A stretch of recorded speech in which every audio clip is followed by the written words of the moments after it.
நீங்கள் பார்த்து கொண்டிருப்பது ஆம்ஸ்டாங் டிவி. அவர் எடுத்த ஆயுதம் ஒரே தேசியம் தெய்வீகம். தெய்வீகம் தன்னுடைய சமயத்தை அடிச்சுதான் உலகத்தில் முதல் மதம் தோன்றியது குமரி குஜராத்.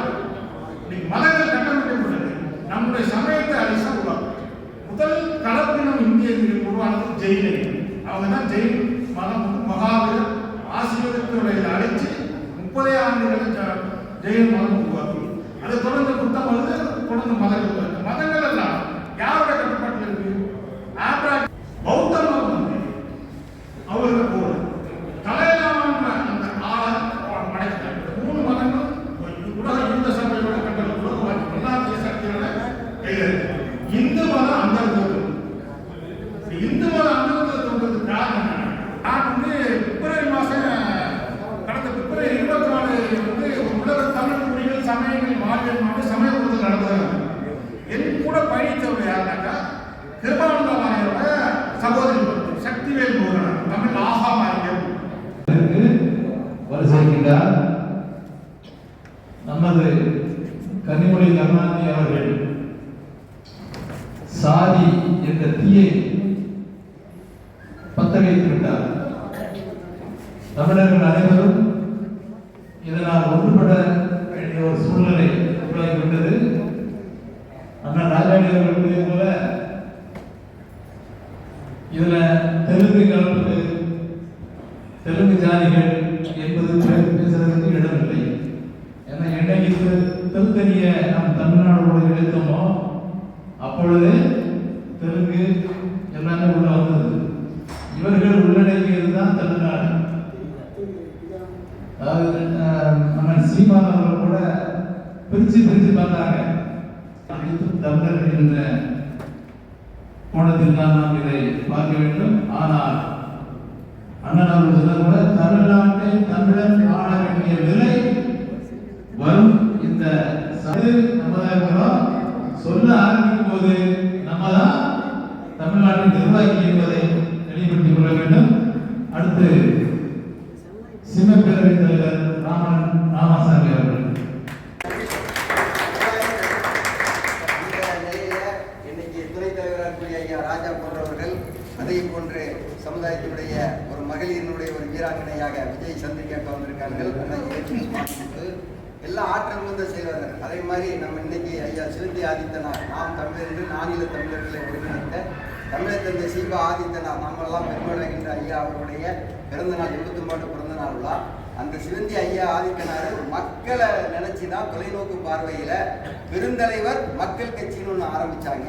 அந்த பெருந்தலைவர் மக்கள் கட்சிக்கு அடையாளப்படுத்தப்படக்கூடிய தலைவர் தான் அண்ணாச்சி நம்ம என்ஆர்டி தனபால் அண்ணாச்சி அவர்கள். தன்னுடைய குடும்பத்தை கூட கடந்து அனைத்துலையுமே இந்த வாழ்க்கையில அவங்கள ஒரு ரோல் மாடலாக நம்ம கட்டாயம் சொல்லிதான் ஆகும். இந்த வயசுலயே எதையும் எதிர்பார்க்காம சமுதாயம் ஒன்றுதான், அனைத்து சமுதாய மத்தியிலேயும் ஒரு நல்ல நன்மை. நம்மெல்லாம் கண்ணை மூடிக்கிட்டு ஆதரவு கொடுத்தோம். ஒரு கட்டத்துல ரொம்ப சந்தோஷம்ல தெருவுக்கு தெரு, முதலியார் தெரு, செட்டியார் தெரு, நாயுடு தெரு, நாடார் தெரு, தேவர் தெரு என்ன இருந்ததெல்லாம் அழித்தார்கள். விழிப்புணர்வு ஏற்படுத்துறாங்க. அவர்கள் சாதியை அழிக்கவில்லை, தமிழை அழித்தார்கள். சாதியை அழிக்கவில்லை, தமிழை அழித்தார்கள். அதைத்தான் நான் இப்பொழுது கனிமொழி அவர்கள் சாதியை பத்த வைத்து விட்டார். தமிழகம் முழுவதும் இந்த தீ நிச்சயமாக பற்றி எரிய வேண்டும். யாருக்கு பிரச்சனையோ முதல் குரல் உலக அளவில் கொடுக்கிறது. ஆனா இந்த தமிழ் சமுதாயத்திற்கே ஒரு பாதுகாப்பு வேண்டும்ங்கிற நிலை இன்னைக்கு உருவாக்கப்பட்டிருக்கிறது அப்படின்னு சொன்னா கிட்டத்தட்ட இது வந்து ஒரு 600-700 வருஷமாகவே திட்டமிட்டு இது செய்து கொண்டு வரப்படுகிறது என்பதுதான் உண்மை. நாம வந்து பாத்தீங்கன்னா சின்னதா இருக்கும், ஒரு சமுதாயத்தை ஒரு சமுதாயம் பேசுனா உடனே அதை ஒரு வாக்கு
டிஓவாக இருந்தாங்க.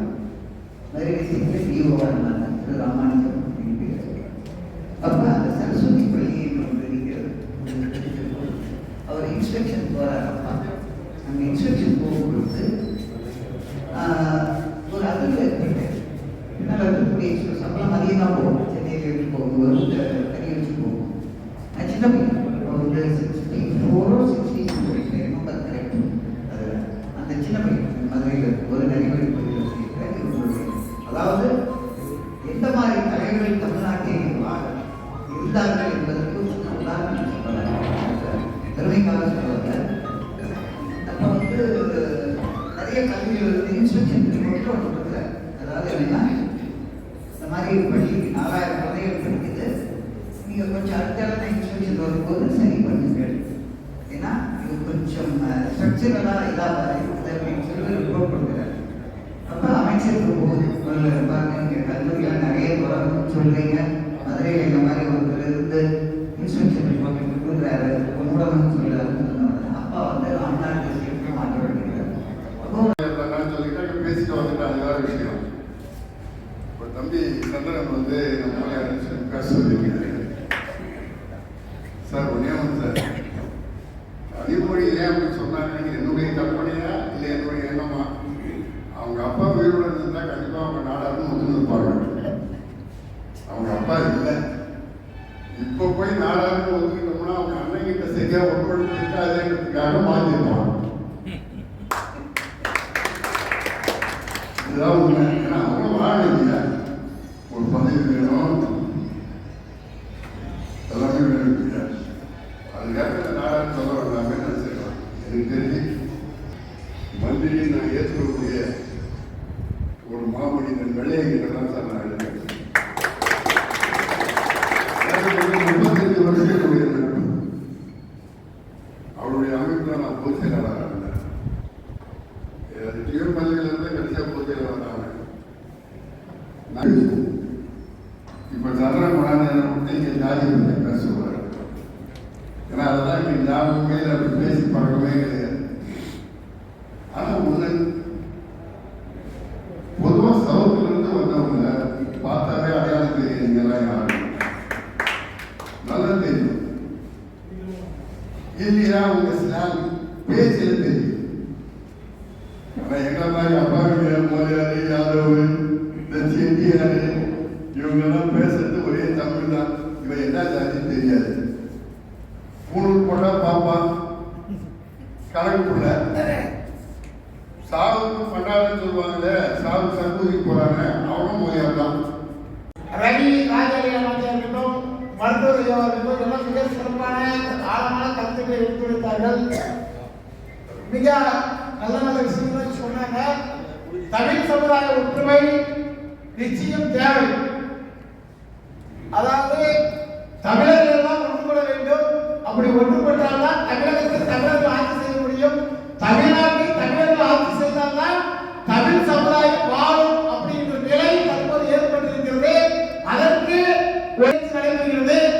இதில் தமிழ் சமுதாயம் அனைவரும் ஒன்றுபடுவோம், வெற்றி காட்டுவோம்.